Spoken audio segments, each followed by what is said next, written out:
Good evening. Another hand for Zoltan, please. Great stuff. Great stuff. How's everybody doing tonight? It's great to see you out here. I want to thank you sincerely for coming out tonight. Each and every one of you. It means a lot to me that you're here.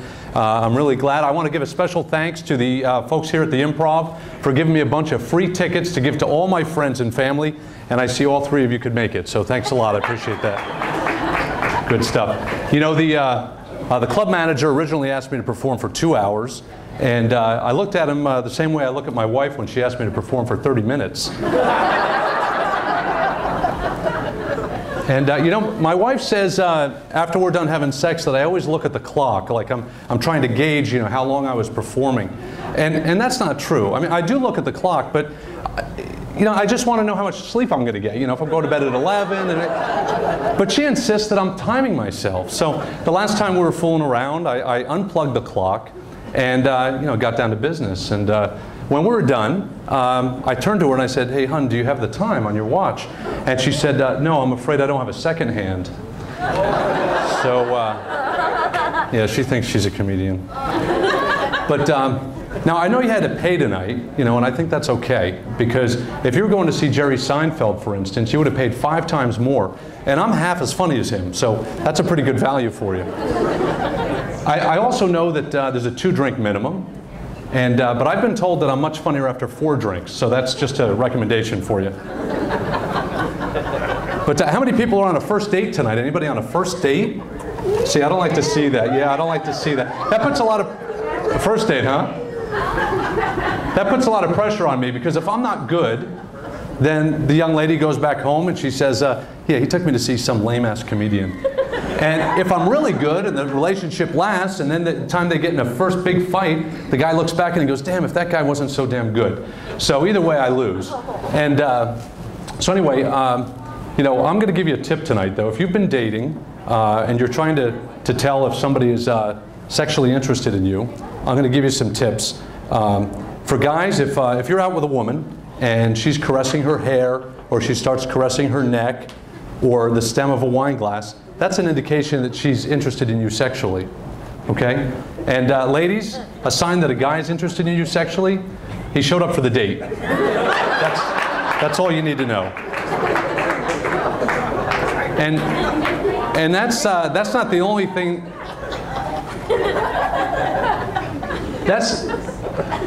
I can wait. That's not the only thing that every guy in this room has in common. I guarantee every guy in this room has, at one point or another, whether he admits it or not, has said to a woman, "Come on, let me just put it in a little."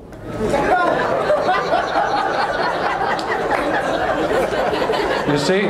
The proof is in the pudding there. Now, hey, I'm a guy, right? So, but the sad thing is not one of those guys ever kept his word. But the joke's on them, because many of the women that they said that to thought they had. Yeah. Ooh. Yeah.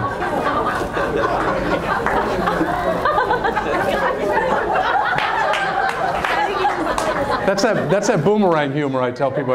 It comes back. You'll get it. But of course, not all relationships end well. I'd been dating this girl for a while, and I'd suspected that she was cheating on me. And you know, the normal signs, you know, the phone would ring, I'd answer it, and there'd be a hang-up. I'd try and call her at work, and I couldn't get a hold of her. One day we were getting ready to go out, and I was ironing a shirt, and while I was ironing, I was thinking, I don't remember getting this shirt. Where did this shirt come from? And I'm ironing, and I said, "This isn't my shirt. Honey, whose shirt is this?" And she came in the room and she said, "Wow, yours, I guess." And I finished ironing it, and I looked at it. It wasn't even my size, so I hung it up in the closet. Well, a couple weeks later, I saw her with another guy through the window of a restaurant, and I confronted her, and she admitted everything.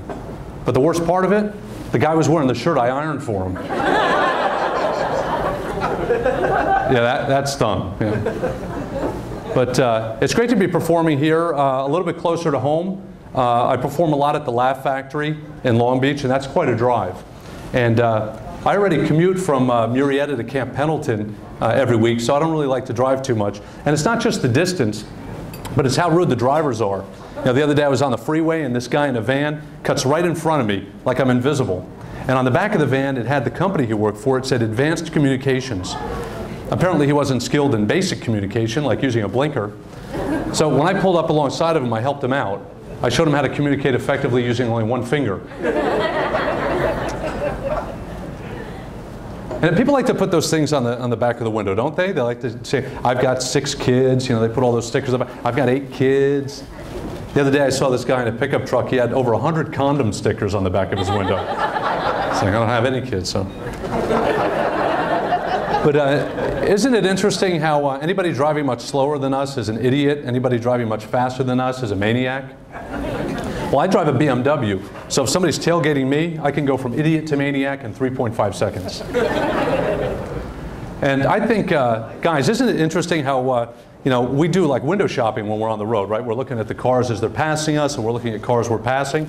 And isn't it interesting how we're looking in these cars, we're looking at these beautiful women in the cars as if one of them is going to motion for us to pull over and have sex with them. Is that just me? Am I the only one that does that? Okay. All right, where's my wife? I was just joking about that. But fortunately, I don't have to commute every day. I'm on a 4-10 schedule. You're familiar with this? I work 4 days a week, 10-hour days. And, but I don't have to work on Friday. But people get excited on Friday, right? TGIF? Do you get excited on Fridays? Right? Well, I don't work on Fridays. Thursday is my Friday. So I walk around saying S-H-I-T. People ask me what that means, and I tell them I'm so happy it's Thursday. This is the first time that I've performed here at the Improv. And it's quite a step up from where I first performed when I first started. And I learned that very early on in my comedy career, you have to take advantage of every opportunity that you can get and perform anywhere you can. So for instance, one of the first clubs or the places that I performed was at an old folks home in a retirement community. And I was a little nervous at first, but after I got a few laughs, I started to settle down. And by the end of the show, they made me feel like a rock star because some of the old ladies were so excited they started throwing their diapers up on stage.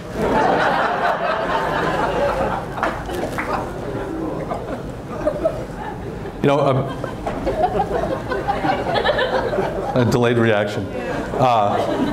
So a buddy of mine asked me, said, what was the highlight of the evening? And I said, depends.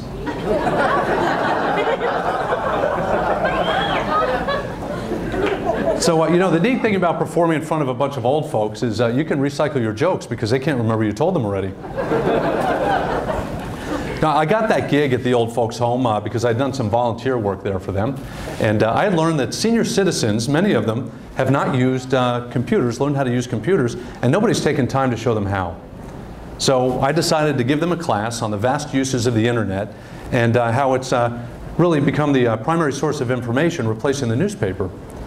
And that was very rewarding. There's really nothing as satisfying as the look on the face of a 70-year-old man when he first learns how to surf porn on the internet.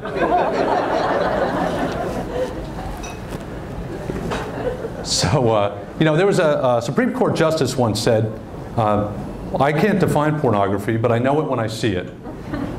Now, I never professed to be as smart as a Supreme Court justice, so it usually takes me about an hour to determine if it is. I learned another thing while I was at the old folks' home. I learned that a man's nose and ears continue to grow throughout his entire life. I think the same should be true for his penis. Maybe elderly men would get a little more respect, huh? She's all for it. Got one signature on the ballot. But yeah, it's tough being a comedian. A lot of people ask me, where do you get your jokes from? How do you write your jokes? Where do you get your material? And believe it or not, I get a lot of my stuff from just standing in the shower, letting the water run over me and just letting my mind wander. My wife says it's easy for me to write jokes in the shower because all I have to do is look down for inspiration.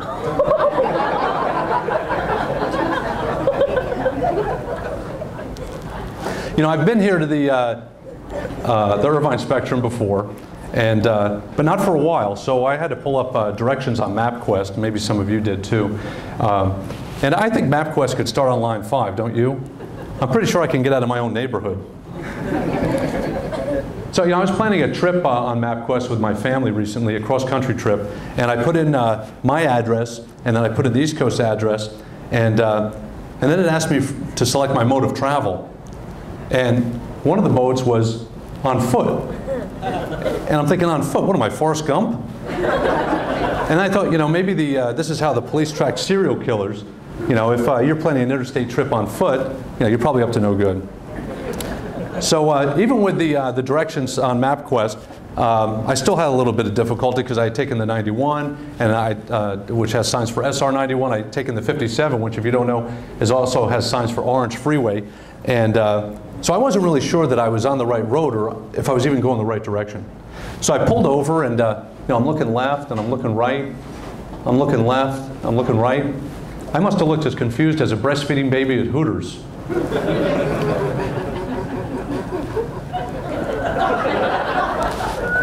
Do you guys like Hooters? How many people are big fans of Hooters? How many people are fans of big Hooters? Yeah, all right. Okay, now the character's coming out.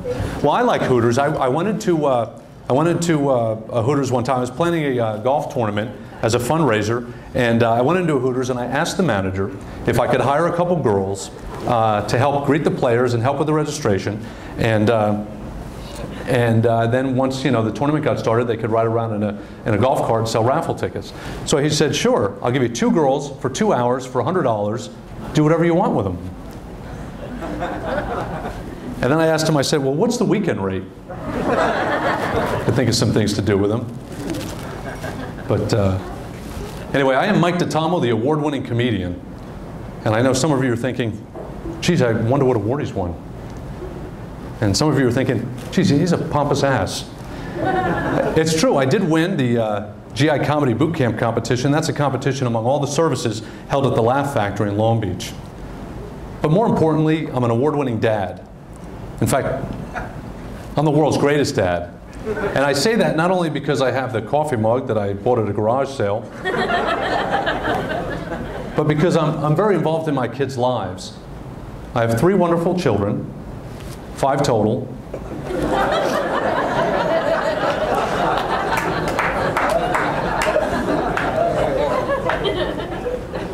And why are you laughing? And I'm very involved in their schoolwork, because I think that's important. And those of you that have school-age children know that they often come home with these very complex projects that require parental involvement. And I always help them.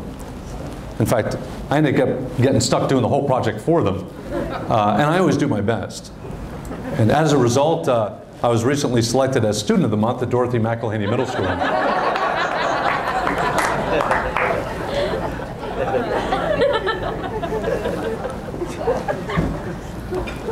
And I'm proud of that because, I wasn't a particularly good student when I was in school.